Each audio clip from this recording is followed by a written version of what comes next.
Very good morning. In this lecture, we are going to discuss about sampling theory.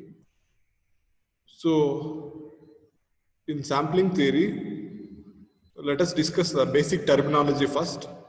What is population? What is sample?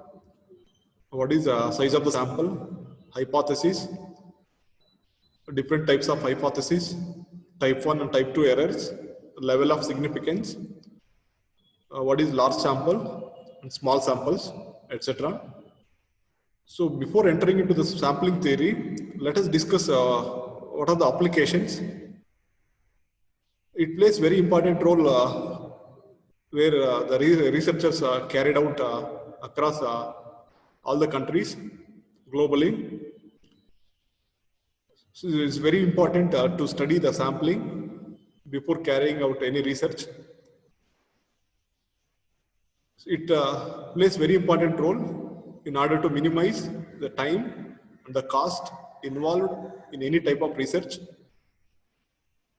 So usually most of the research are carried out on the basis of sample because it is very difficult to study the population. It is more time consuming and more cost involved. Hence, most of the researchers are carried out on the basis of sample. So this is one of the advantage of sampling theory. So now let us discuss what is the population. It is a universal set. The totality of objects or individual under consideration is called population or universe. Now let us discuss what is a sample. Sample is nothing but some portion of population. It is a subset of the population. And the process of selecting a sample is nothing but sampling. For example, we give one example here. So A equals to the number of tigers in India. The subset B, the number of tigers in Karnataka. So from this, it is very clear that B is a subset of A. Clear? So B is a sample, A is a population. Now let us discuss the different terminology we are going to use in sampling theory. So these are the notations under population, where capital N is the size of the population, mu is the population mean, sigma is the population standard deviation, sigma square is population variance. Similarly, small n is size of the sample, x bar is the sample mean, s is sample standard deviation, s square is sample variance. Now let us move on to let us move on to the hypothesis. What is hypothesis?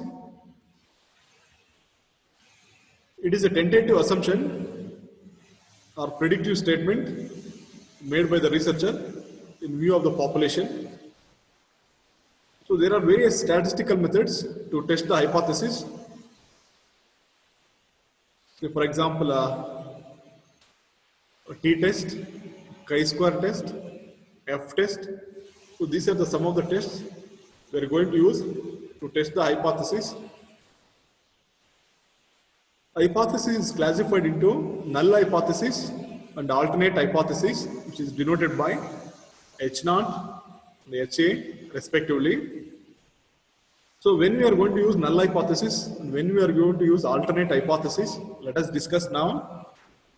Suppose if you want to compare two products, which is superior and which is inferior, in such case we use null hypothesis. Say for example, we consider two products A and B, where A is superior than B or B is inferior than A.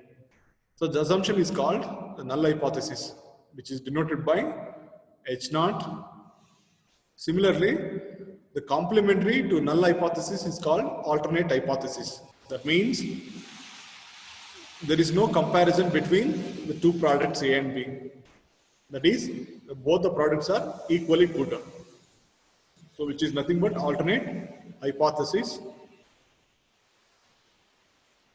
Now let us see what is the terminology we are going to use for large sample and small sample. First let us see what is large sample If the size of the sample n is greater than or equal to 30, then we can say it is large sample.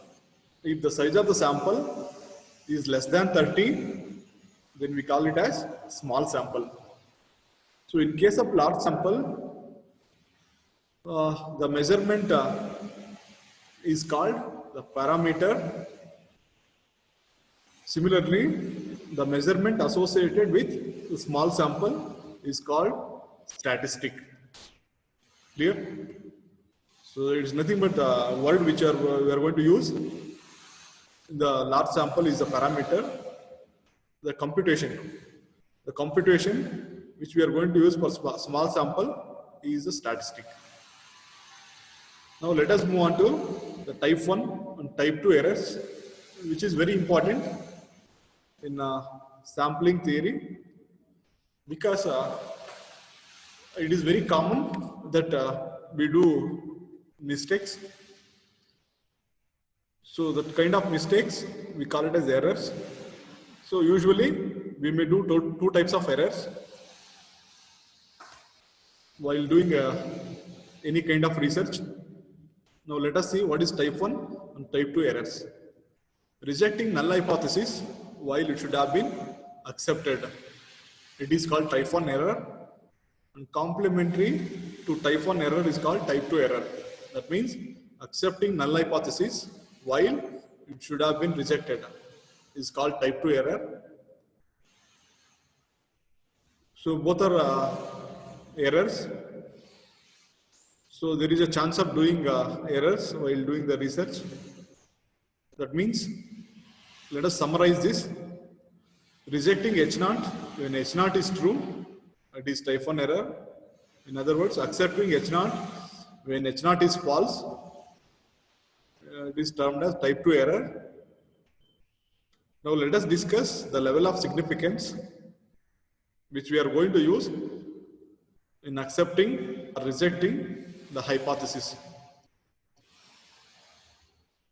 So it is a predetermined level which decides whether to accept or reject a null hypothesis. Usually, the researcher employ 1% and 5% level of significance for this purpose. What is 1% and 5% level of significance here? 1% level of significance means the researcher is willing to take 1% risk to reject the null hypothesis. So what is 5% level of significance? That means the researcher is willing to take 5% risk to reject the null hypothesis. In 1% level of significance, the acceptance level is 99%. In 5% level of significance, the acceptance level is 95%. So let us discuss this under the normal curve. I'll draw the curve and I'll explain. So in this normal curve, where this side, this is z equals to 0, this side z equals to infinity, this side z equals to minus infinity. The total area is 100%. The total area from minus infinity to plus infinity is 100%. So if we take this as the middle portion, z equals to 0, then this will be 50%, this side will be 50%. So if you write the 1% level of significance, that means we'll divide this both sides. 1% means left side 0.5%, the right side 0.5%, which is the rejection region. So both sides 0.5, 0.5. That means the 99% acceptance region. Clear? This unshaded portion is the acceptance region. Clear? 99%. Whereas the shaded portion is the rejecting region, the 0.5, 0.5. This is in the case of 1% level. The same way, you can draw the normal curve for 5% level of significance. In this case, the acceptance level is 95%, where the shaded portion is the rejection region. Since it is 5% level of significance, we will divide this equally in both sides. The left side 2.5%, the right side 2.5%. So this is about the level of significance. We use this to accept or reject the hypothesis. So when we accept the hypothesis, if the calculated value is less than the table value, then we are going to accept the hypothesis. If the calculated value is greater than the table value, then we are going to reject the hypothesis. So with this, we'll wind up this lecture. Thank you.